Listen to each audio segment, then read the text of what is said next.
All right, welcome back. I hope everybody had a great Thanksgiving vacation, and now it's time to get right back to work. We're going to begin with Chapter 1.3, Part B. We'll be talking about reproduction and plant life cycles. This is a continuation of our plant studies that we had started before the Thanksgiving break. What you're going to need is what you always need, is paper to write your Instagrams on, your science notebook for the essential questions, a pencil, and as always, you'll need that awesome attitude that you always have with you.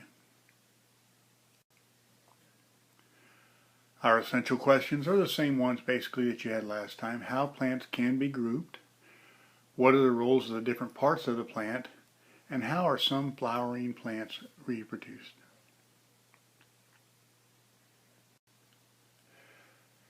Let's get right into our vocabulary since we only have 5 words this week. We'll start with reproduction. Reproduction is the process of making more organisms of the same kind. As you can see, this one is just like this one, it's just like this one, and it just keeps going that way. Fertilization. This is the joining of the egg cell with the sperm cell.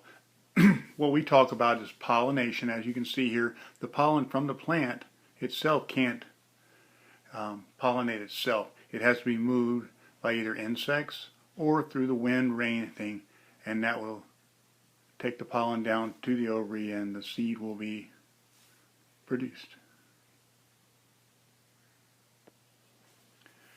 Our next word is germination. If you watched your seed sprout over the holidays, you probably saw all of these steps happen. Okay, as you see, first we have the seed. Okay, then as you can see, the root itself will start coming out. Then if you look right here, you can see where the plant itself is starting to come out of the seed pod. Fourth step, a little bit more. The fifth step, it has pretty much gotten rid of the seed pod. You've got your roots growing and the seed plant growing. And then the last part, you've got your sprout there.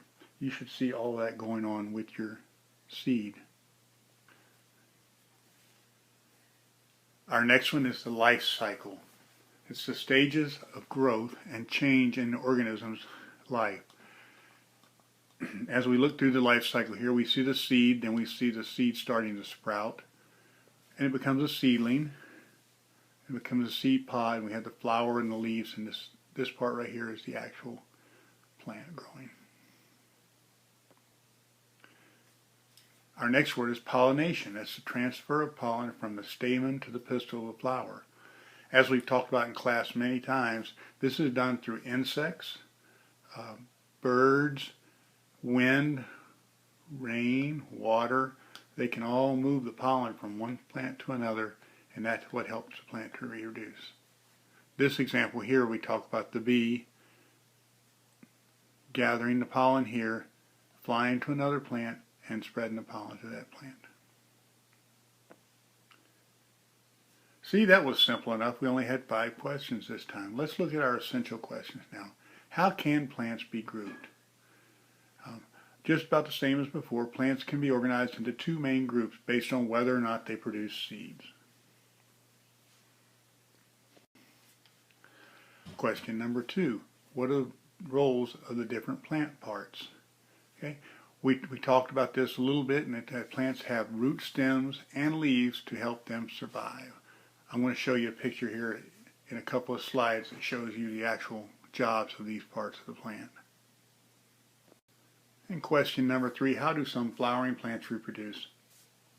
Flowers reproduce seeds that can grow into new plants. We learned that this happens through pollination, pollen spreading to the plants, and germination and the seed growing in new plants. And these are the plant parts we've talked about and we've seen before, but we'll go over them real quick again. The roots, bottom part of the plant, these gather water and some nutrients from the soil. And you can't see them here, but most of them have little root hairs on them, and that's what pulls the water in. The stem provides support for the plant. It holds the plant up, but it also is a place where water is carried to the leaves and the flower. The leaves are one of the most important parts of the plant. The leaves produce food through the process of photosynthesis. We've talked about that, and that's one of the only things plants do that other people or plants and animals don't do, or animals don't do, is they produce their own food by turning light, sunlight, into food. And the flower, we've talked a lot about the flower and the different parts of the flower through producing the pollen, pollination, producing the seeds, and those different parts of the reproductive system of the plant. Well, that pretty much covers this week's vocabulary. Pretty quick and simple. Not too hard to do. It fits right in where we were before. So, be ready to finish your flashcards in class tomorrow.